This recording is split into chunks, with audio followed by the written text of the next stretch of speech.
నమస్కారం. ఈ BJP BRS నాయకుల పోటీ వల్ల ప్రజలకు కన్ఫ్యూజ్ క్రియేట్ చేసే ప్రయత్నం చేస్తున్నాయి ఈ రెండు పార్టీలు. ఒకవైపు ఏమో బీఆర్ఎస్లో కేటీఆర్ హరీష్ రావుల పంచాయతీ, ఇంకొక వైపు ఏమో కిషన్ రెడ్డి తర్వాత బండి సంజయ ఈటెల రాజేందర్ అనే పంచాయతీలో వీళ్ళు వక్తృత్వ పోటీలు పెట్టుకున్నట్టుగా వీళ్ళు లీడర్షిప్ పోటీలు పెట్టుకుంటున్న పరిస్థితి మనం గమనిస్తున్నాం.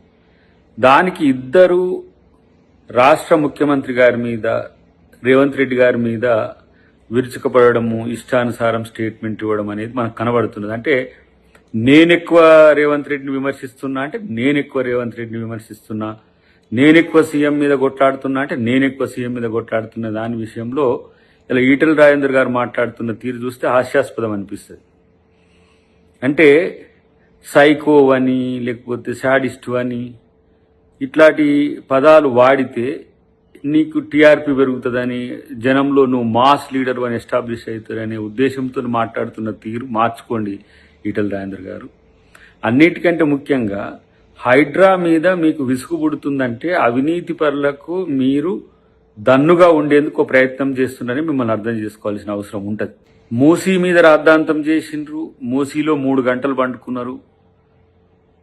మూసీలో ఈరోజు జరుగుతున్న అభివృద్ధిని అడ్డుకోవడానికి మీరు ఒక ప్రయత్నం చేసిండ్రు. రెండవది హైడ్రా. బీఆర్ఎస్ వాళ్ళు అక్రమంగా చెరువులను, నాలాలను కబ్జా చేసేందుకు హక్కు కొంతమంది కల్పిస్తే వాళ్ళు కాపాడడానికి ప్రయత్నం చేస్తుంటే మీరు వాళ్ళకు సగబలుకుంటూ ఇలా హైడ్రా చేస్తున్నది తప్పు అని చెప్పి చేసే ప్రయత్నం చేస్తున్నారు.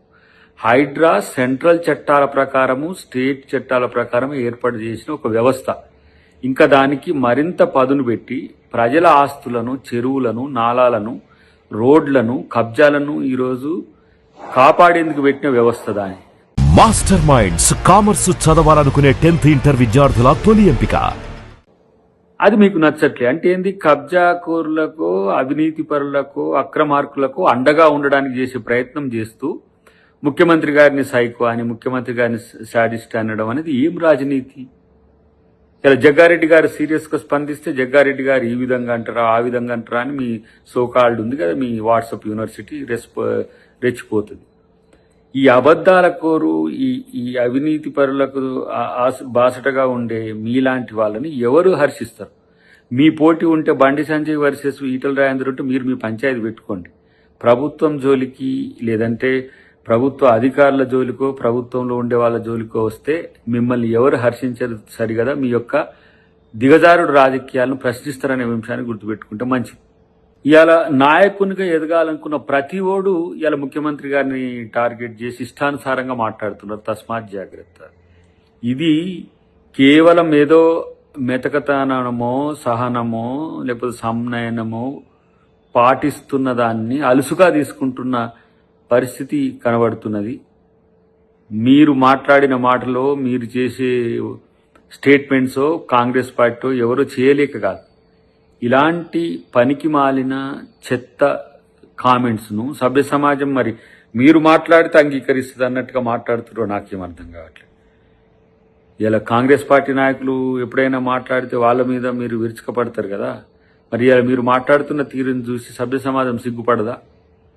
ఇదేనా ముఖ్యమంత్రి గారికి మీరిచ్చే ఏమంటాం మర్యాద? ఇదేనా? మీరు అట్లే మీరు మాత్రం శుద్ధపూసలు లెక్క మాట్లాడుతున్నట్టుగా మీకు అనిపిస్తుంది, గురువింద గుంజలాగా. ఇలాంటి ఎప్పుడు కూడా ప్రజలు సహించరు, మేము కూడా సహించం. అన్నిటికంటే ఎక్కువ ఈరోజు బీజేపీ బీఆర్ఎస్ నాయకులు కలిసి చేస్తున్న కుట్రల్ని కూడా ప్రజాక్షేత్రంలో మేము ఎండగడుతున్నప్పుడు కూడా ఇలాంటి సిగ్గుమాలిన మాటలు మాట్లాడడం వెనుక ఉద్దేశాలు మీ రాజకీయ స్వప్రయోజనం తప్పితే మరొకటి కాదు. మీ రాజకీయ ప్రయోజనాల కొరకు ముఖ్యమంత్రి గారిని, ప్రభుత్వాన్ని అవాసుపాలు చేస్తే మీ పరువే పోద్దనే విషయాన్ని గుర్తుపెట్టుకోండి. మాస్టర్ మైండ్స్ కామర్స్ చదవాలనుకునే 10th ఇంటర్ విద్యార్థుల తొలి ఎంపిక.